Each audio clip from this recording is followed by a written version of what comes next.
Hello, everybody. It's 11:11 here, local time. So, cheers to the universe and all. Good to see you again. Welcome back to A Cult of Misfits. I'm Matt Owens, of course. If you didn't check out the last transmission, it's a real doozy. It was real good. I got to have a chat with a new friend, Nathan.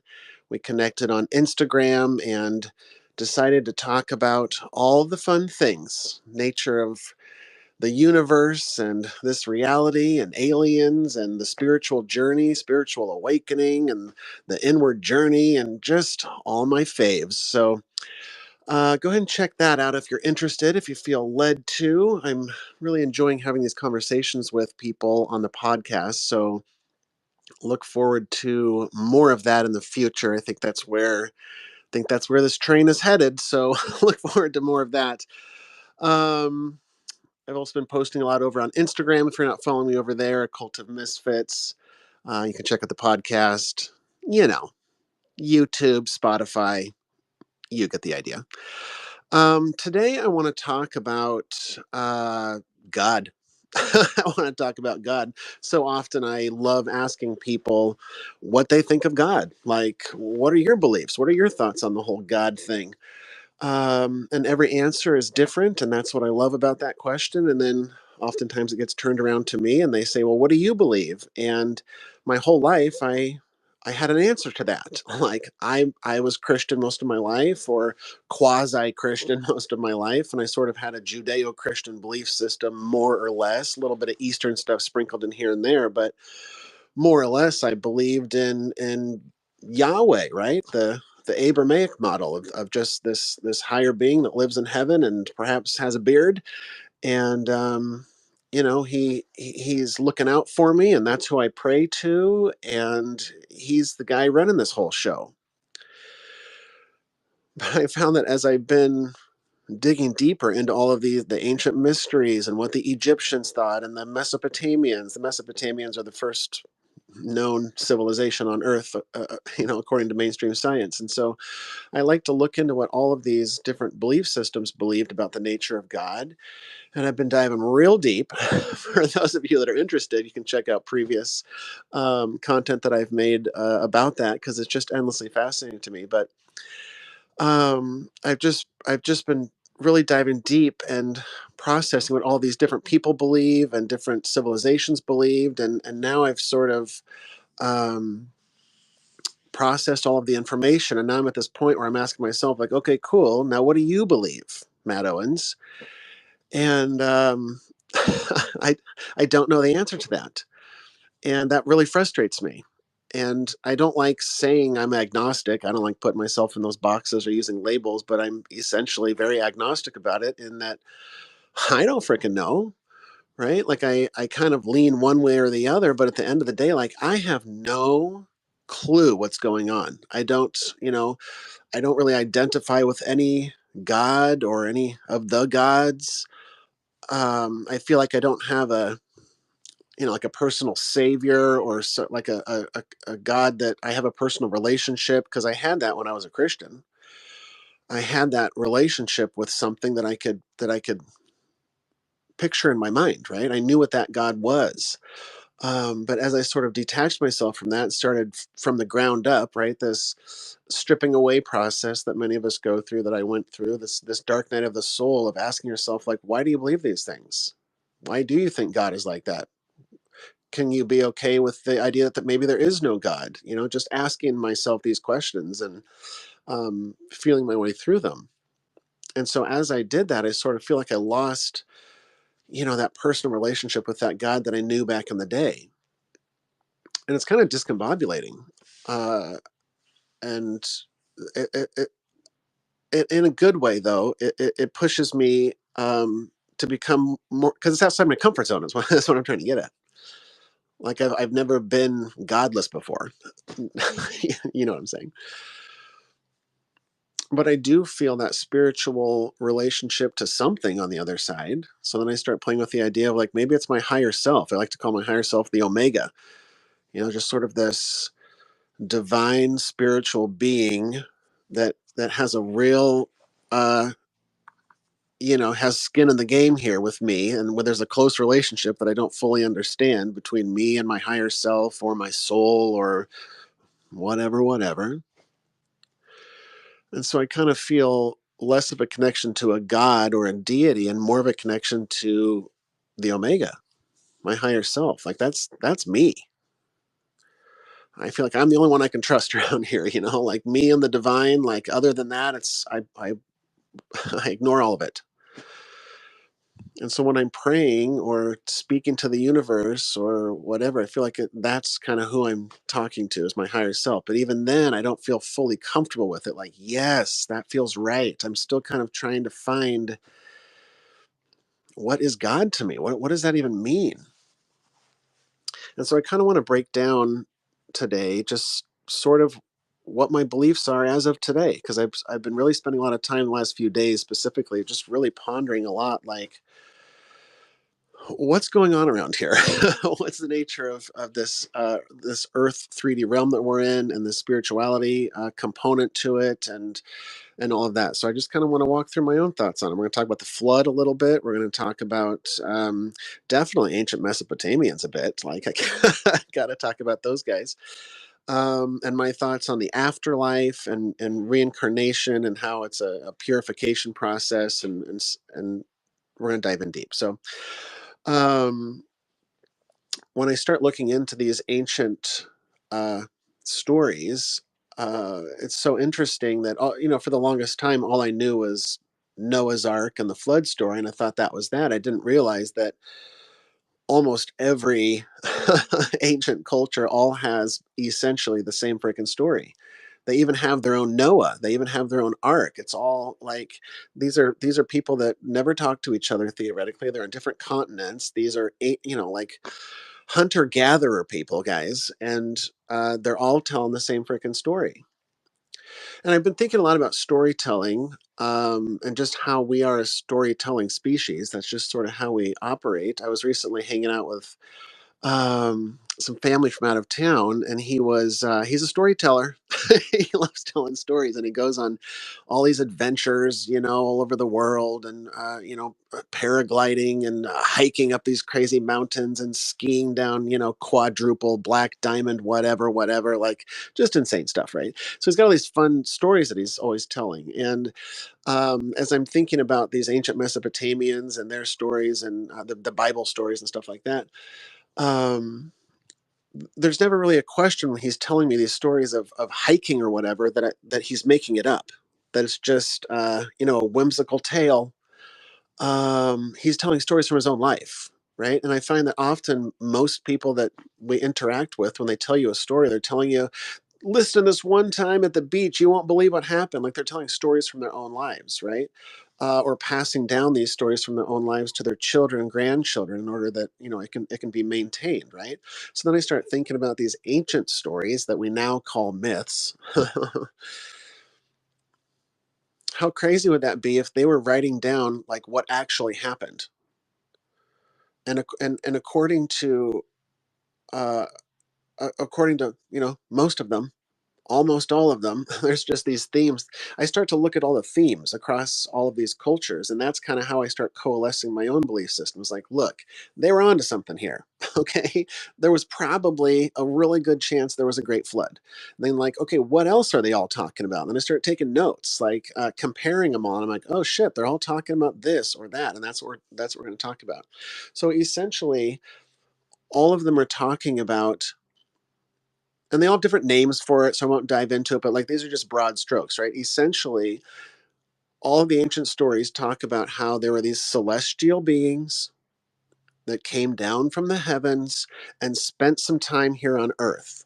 Okay. Personally, I believe that they're the ones that built these megalithic structures and these pyramids and this stuff that, we can't date accurately and have no idea who frickin' built it. And they're perfectly aligned to, the frickin' cosmos and the earth and the rotation and all the numbers and all the things, right?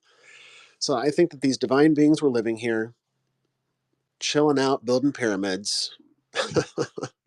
It has a spiritual component to it. Mother Earth is involved in some way that I can't comprehend. It's all, something's going on there. So I believe these celestial beings came down, and at some point, they were doing work that they didn't want to do. And so they created the humans from the mud or the clay. They imbibed these new creations called humans with some sort of divine spark from themselves.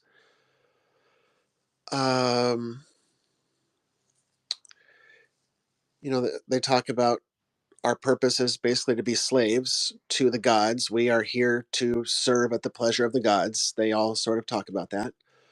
Um, and then at some point, these gods are living amongst us, according to most of them, right?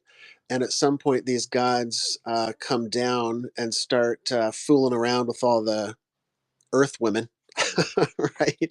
Little godly hanky panky. This is in the Bible, guys. This is what freaked me out. I was like, wait, what? I don't remember hearing that in Bible school. I don't remember, like, I didn't go to Bible school. I don't remember hearing that on Sunday mornings. They didn't talk about the aliens coming down and having sex with the women, but it's in the Bible. It's in the Jewish texts. It's in all these ancient things, right? They talk about this stuff.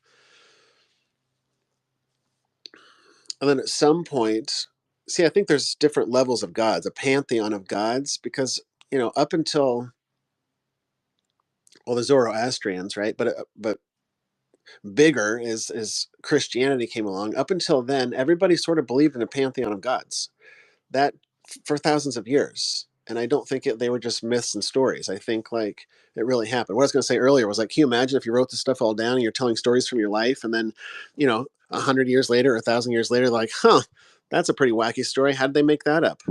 Right? Like that's a myth. Surely that couldn't have happened in real life because there's no evidence of it here today. Like there's no dragons flying around, so that's impossible, right?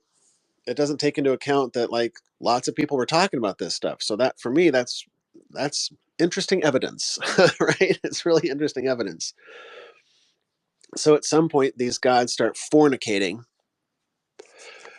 with the humans, and they start creating these monstrosities. And in many of the stories, they're giants, right? And they're these giants, and they're no bueno. They're not friendly. They're not friendly giants, guys. They're going around causing chaos and destruction and just wreaking havoc everywhere. And so these gods that created us, whether you want to call them the Anunnaki or the Watchers or whatever, um, there are higher gods above our creators that get pissed off at these lower gods, and they're like, "You idiots! What have you done?" And they get so pissed off they cause a flood to wipe these monstrosities and the humans and just like reset everything, like get rid of it all. You screwed it all up. We're just hitting the big reset button. And so, according to all of these ancients, the reason for the reset, I looked it up yesterday out of curiosity just to kind of see what the similarities were. They all essentially talk about the gods get pissed off when when the humans are sinning, when there's immorality, wickedness, corruption, impiety, evil, moral degeneration, disobedience, and just kind of like an overall rise in like chaos and strife. Okay, that's sort of the general picture of when things start kind of happening that fall into those categories. That's when a reset's coming. This is what the ancients all told us. Like, hey, heads up, don't do these things. Otherwise, the gods get pissed off and a reset's coming. And mainstream scholars will tell you that they're myths. Most people believe that they're just myths, right? Because that's how we've been programmed to believe these things. But I question everything, of course. And part of me wants to sort of believe, like, yeah, like why wouldn't there be a pantheon of gods? Just these things in different, just even in different realms or different dimensions that we can't really comprehend, right? So I believe that the gods lived amongst us currently. That's sort of like that's where I'm leaning towards. I think the gods lived amongst us. They literally, our ancestors told us this literally, and we chose to believe it as a myth. And so there's this flood that wipes everybody from the face of the earth. And then after the flood happens, all of these stories talk about these divine beings again. Hi, us again. Remember us? Often they're coming out of the water now, out of the flood waters, sometimes from the sky, and they basically help restart civilization. They teach the humans that survived the flood how to do, mathematics and astrology and astronomy and, um, architecture and agriculture and all that shit, right? And it's so interesting because they all talk about it across the world. They're all like, "Yep, yep." After the flood, all these divine beings came and helped us out, right? And they, what's really even to add to the craziness is that often these divine beings that help restart civilization are depicted across the world. They're all holding these weird handbags, like a square handbag with a handle to it, and they all look identical, whether it's in the Americas or Egypt or Mesopotamian area or whatever. They all are carrying these dang bags, and it's super strange. And Turkey and stuff, Göbekli Tepe, and um, so it's just super interesting, right? And I've dove deep into this in other episodes, so I won't go too deep into it today. But this is just kind of what I believe, like literally, happened. Um, there's about 200 ancient myths and religions worldwide that have a flood story, and I don't think that's a coincidence. And they all sort of talk about these things. Um, so what I've come to in terms of what I believe is happening here in terms of my life and my relation to God and the cosmos and all that is I think we're divine beings. I think that Earth is not what we think it is. I think that it is comprised of many layers, like a nesting doll. I've just heard lots of people talking about it. The ancients talk about it. The Norse mythology. I mean, like there's a long list, right? People who've traveled to the other side that have had near-death experiences or have um, are able to access the other side in ways that others can't, have talked about there's just these different realms, and they're all a part of Earth, but they're just in realms that we can't see or perceive from our current realm, the material realm. And we're told that there are lower realms, like you can call it a hell if you want, or the underworld or whatever. And then there are many higher realms, depending on who you're talking to. There's 7 of them, or 9 of them, or 12 of them, or whatever, right? But that we're inside of like this construct. And um, that these higher divine heavenly realms exist for us in the afterlife, right? Which I'll get into in a second.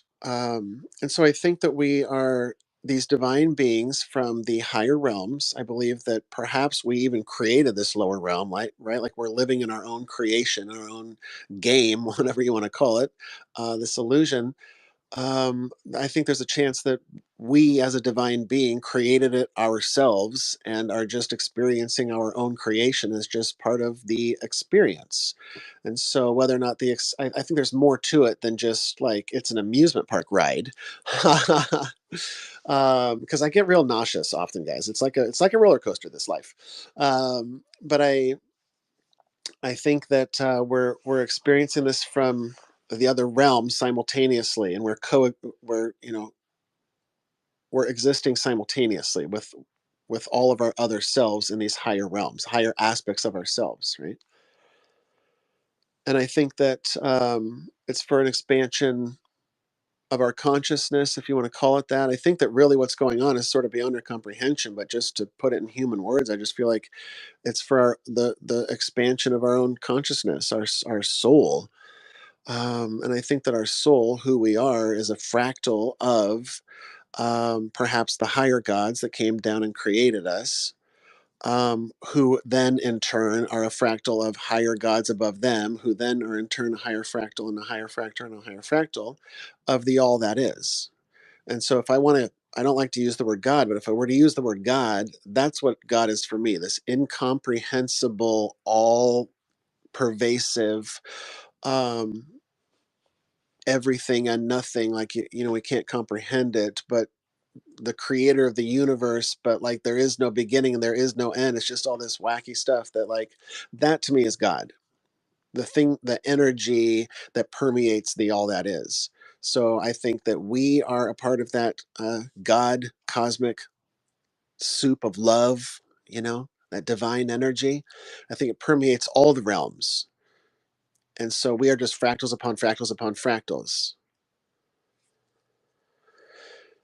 And so, according to the ancients, what's going on is, as these divine beings, we are meant to liberate ourselves from this 3D realm, this material realm, this beautiful human pod that we've found ourselves in.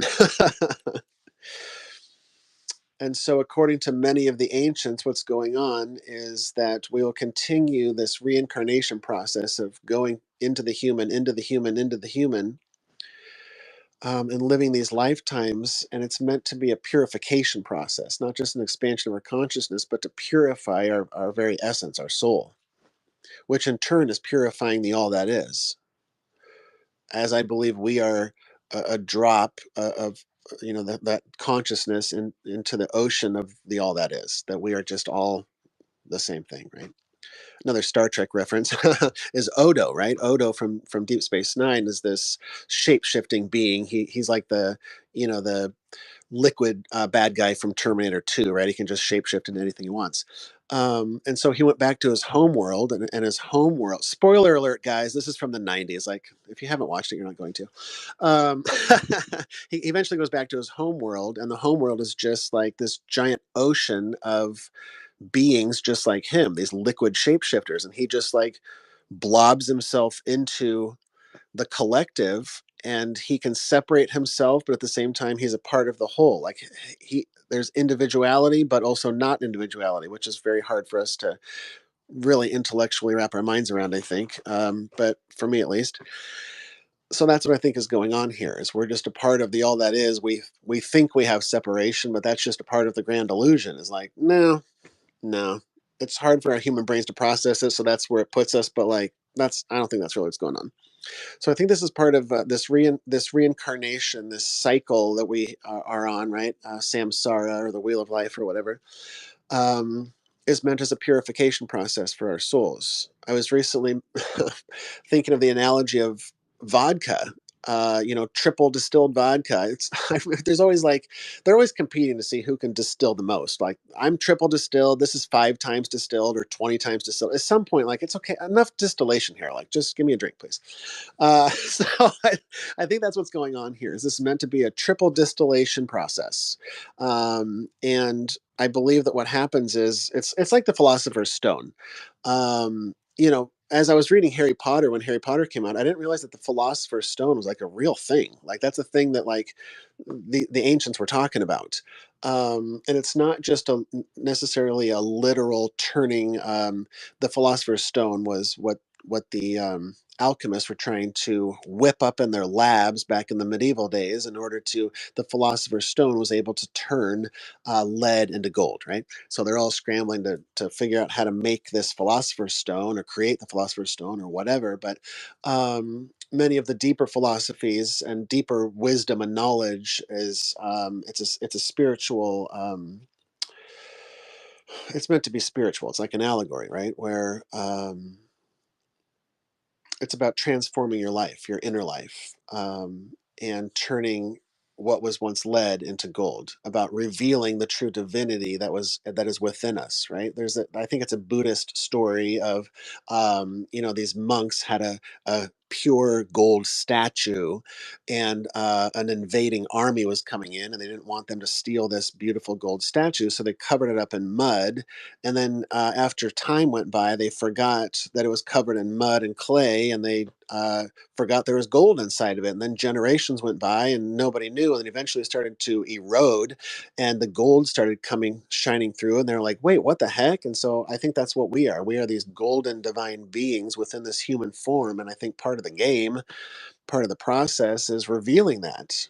I think that's who we truly are. And our whole lives, we think we are Americans, or I'm a male, or I'm a father, or I'm this, or I'm that, or this, I'm my occupation, or I'm this, or I'm part of this family, or this group, or this club. That's who I am. But it's about stripping that away and saying, no, that's not who you are. You're confused, you're lost, you've forgotten who you are. And then when the gold starts to shine through, you're like, oh, that's right. That's, now it's coming back to me, right? So that's what I think, this process is. It's spiritual alchemy. It's it's stripping away of all of the impurities, right? This I'll do a bigger breakdown of this because it's fascinating, and I haven't talked about it in a while. But there's this distillation process, the alchemical process. There's 7 stages to it, I believe. Of basically, it's a 7 stage spiritual distillation process, and it breaks it down in great detail. It's just this super wise, deep shit that really resonates, and so I'll talk about that in a future transmission. But during that process of purification and distillation, often stuff has to be torn apart and then put back together, and then torn apart again and put back together again. It's just this constant wax on, wax off, Karate Kid stuff. Um, that is necessary in order to purify the soul, essentially, is what we're talking about, right? So then I start thinking about the afterlife, and I don't believe in hell. I don't believe there's a place. I don't believe there's a divine being that's punishing me for doing things wrong or sinning or being immoral or any of that. So I started really thinking about heaven and hell a lot. And um, I also get asked, like, what do you think about the afterlife or heaven and hell? And I'm like, well, I don't know. And so that's why we're talking about it.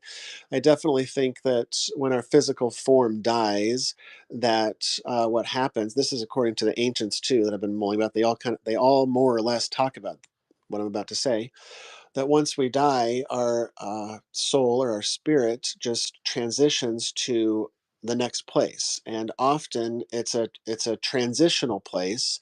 The Christians would call it purgatory. The Egyptians called it the duat. Just sort of this in between temporary pit stop in the spiritual realm where you're judged, right? And so I grew up with a God that would judge you hardcore, and in a bad way and in a scary way, and you better not fuck up, otherwise you're in trouble, bud. Um, but there's definitely a consensus worldwide that there's some sort of judgment that happens. Now, I personally believe that it's not meant to be a bad thing or a finger wagging judgment about morality or sin. I think that it's just a frequency thing. And so, according to the ancient Egyptians, you go down to the duat, right? Just head on down to the duat and down on the 99. And there's a goddess there, Ma'at, and she will take your heart, your spirit, your soul, whatever, whatever, whatever, and she'll weigh your heart against the weight of a feather. And if your heart is lighter than the feather, then you get to advance to the celestial realms. They called it the field of reeds or something like that. But I'm not a big fan of reeds, so I hope that heaven isn't too reed heavy. I'd like some, I don't know, like I'm a botanist here. Like I'm real picky about what heaven looks like. Like what's the plant and tree situation there in heaven, guys? Um, so and if your heart is heavier than the feather, you you go down to the bad place, right? the the bad place. Now, what I personally believe is that there is some sort of a situation where once I die, my spirit, I like to think it's a loving divine being saying, "Hey, you did a great job. Let's do a little recap here and see where you're at, see where your frequency's at." The Egyptians said heart, I say frequency, and I think that if your heart is at a certain frequency, a higher frequency, you will then, congratulations, pat on the back, gold star. Here's your halo. You get to go to the heavenly realm now, right? And you're off the reincarnation cycle. You're done doing that because you're purified. You've completed the spiritual alchemy. Good job. And then we advance to the heavenly realms. And I think that if you still have work to do, I think according to your own higher self, your own soul will make that judgment. I don't think that it's a God wagging his finger. I think that it's you analyzing your own experience in this earth realm, saying, "Okay, okay, okay, I really struggled with that, and I really conquered my fears there, but I could have tweaked that a little bit more, and you're gonna get another round." Right? And it's not meant to be a punishment, even though life is full of suffering, and that's why we're here. We're here for the purification. The purification process is not Candyland situation. It's excruciating. It's like breaking apart like these chemical bonds at the atomic level. Like it's epic. It's dirty. It's ugly. It's this swirling mess of garbage, and then it gets a little bit more pure, and then a little bit more pure, and it has to go through this. You can talk about the analogy of like burning it in the fire and melting down to purify the metals, to get all the impurities out of these um, metals that are melted in the fire, right? But you have to go through the fire in order to get those this is good, in order to get those impurities out of our lives, right? And it's not fun going through a fire. No, nobody is like, yeah, sign me up for that. Like, I'm down to get burned. That sounds fantastic. It's not for the faint of heart. It requires courage. It requires bravery. So to those of you that are doing these things, facing your fears and stepping outside your comfort zones and working on your impurities, and cheers. Cheers to you. Cheers to getting a little bit purer every day, right? And it might look muddied right now, and it feels like everything is torn apart. But the nature of the universe, the way things work, if you just sit down and breathe, this is what I tell myself: like, just hold up. Everything is a cycle. Everything comes back again. Everything is gonna, what was taken, what was lost will be found. What was taken from your life will be replaced in your life. It's these are what the ancients say as well, and it's reassuring in my own life, at least. When I'm in a downward cycle that seems scary or uncomfortable or whatever, I find solace knowing, like, well, the pendulum's going to swing. The coin's going to flip. It always does. Sometimes it lasts longer than I freaking want, but like, the coin's going to flip because it always does. So I think that I think that I'm on a path of hightailing it out of here. So I think what I'm trying to do in my own life is not waste these precious hours. This every moment, every moment is beautiful. Every day is a miracle. Like, I hear those things often. I'm like, okay, yeah, sure, yes. But like, there's a lot of suffering going on here. This life is rough. Life is tough. Life is difficult. And so what I'm trying to do is recognize, like, okay, these ancients were onto something. They were onto something. They were all pointing us in the right direction. I'm choosing to take them at their word, that these aren't myths, and that there's something to this. And I'm applying it to my own life, and I'm trying to purify the hell out of myself, right? So that I can get off the wheel, right? But then we get into Buddhist stuff of like, why do you want to get off the wheel? Why can't you just accept what is? And it's like, okay, yeah. Right. So I think that when we die, and if our heart is lighter than a feather, light as a feather, stiff as a board. Anybody? Um, then we advance to the heavenly realms where there's no suffering. It's all just peace, joy, kumbaya type stuff. Um, and so I think that we're still, even when I advance to that higher realm, from what I understand, there's still physicality to that realm, which is kind of hard to believe. But from what I'm told, that this is not what's on the other side of the veil is more real than real, more real than this real life, whatever this is. So I think there's some physicality to the next realm, but I think that above that are higher realms that are non-physical. But I think that in the next realm, it's essentially heaven, where we can sort of, anything you can imagine. A chocolate ice cream cone will appear right before you. You can instantly think about anywhere in the universe that you want to travel, and you can go there in a blink of an eye. Real magical stuff. And so, to me, that's the heavenly realm. Is just having access to the all that is in a way that we probably can't comprehend fully, right? Um, but I don't think I think there's angelic realms, and I think that they're able to, come in between the realms and just stuff that we don't understand, right? But I think that what's outside of this Earth construct, all these nesting doll layers of, if there's 9 layers or whatever. My question is, cool. I'm on board with that, but like, what's outside of that ninth layer? What's on the other side of that dome?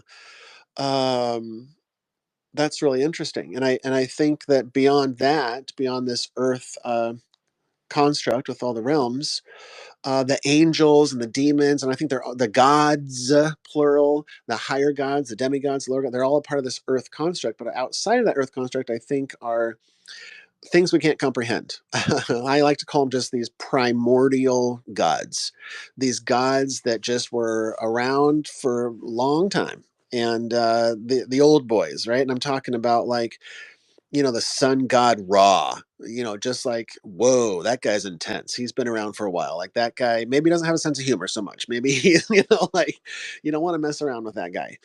That the Gnostics, the early Christians, had this concept of these primordial gods that they sort of there's this concept across the board, really. But the Gnostics talked about how there was just the all that is. They called the pleroma, and then from the pleroma, these emanations of the pleroma were these you know primordial gods, and one of those was Sophia.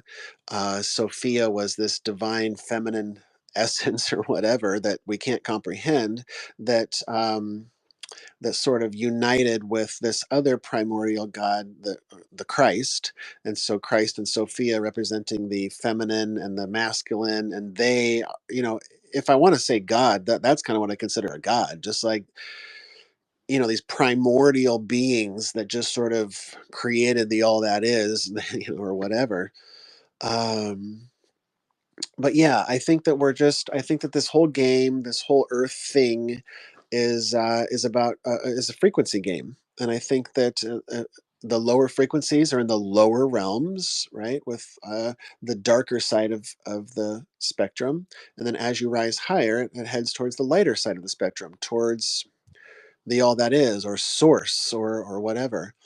um and so I think that the whole game here is just constantly raising our frequency and seeing how we can do it.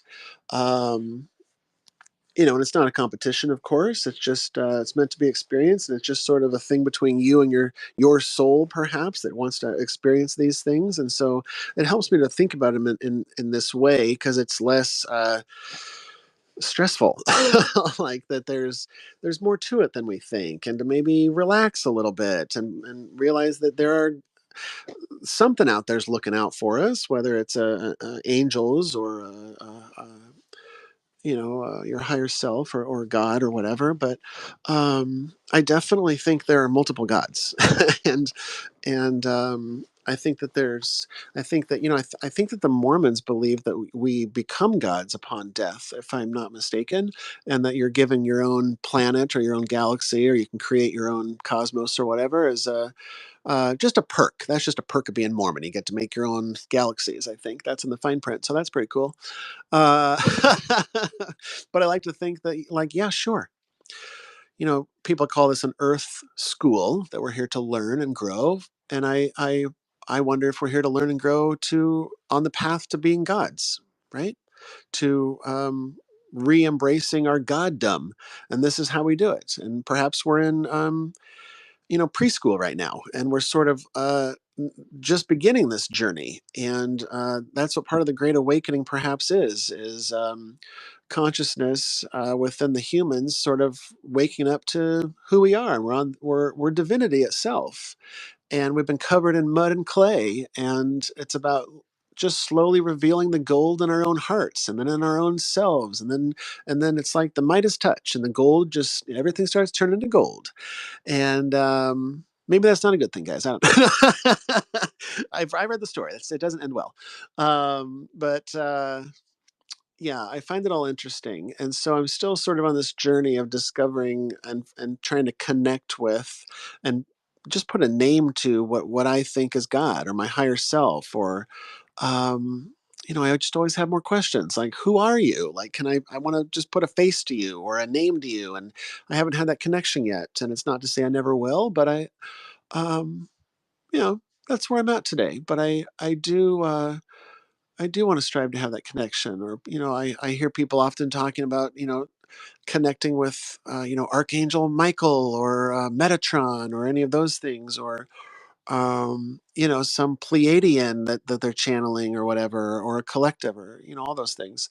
And I haven't experienced that. And so I feel like I do feel a connection on a spiritual level to something out there, but it's just a big question mark. And so um, it's fun discovering what's beyond, but also frustrating because I just want the answers now.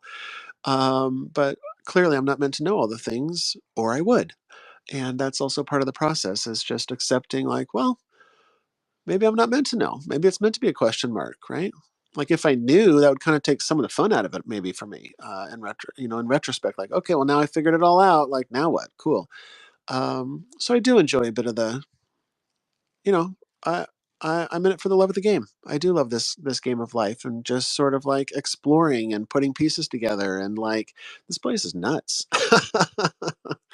This place is absolutely nuts, and the more that I dig into it, the more I love it.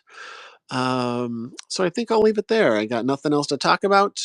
Um, Check out the last transmission I made with Nathan, our interesting conversation we had, and I'm looking forward to more of that and connecting with more of you.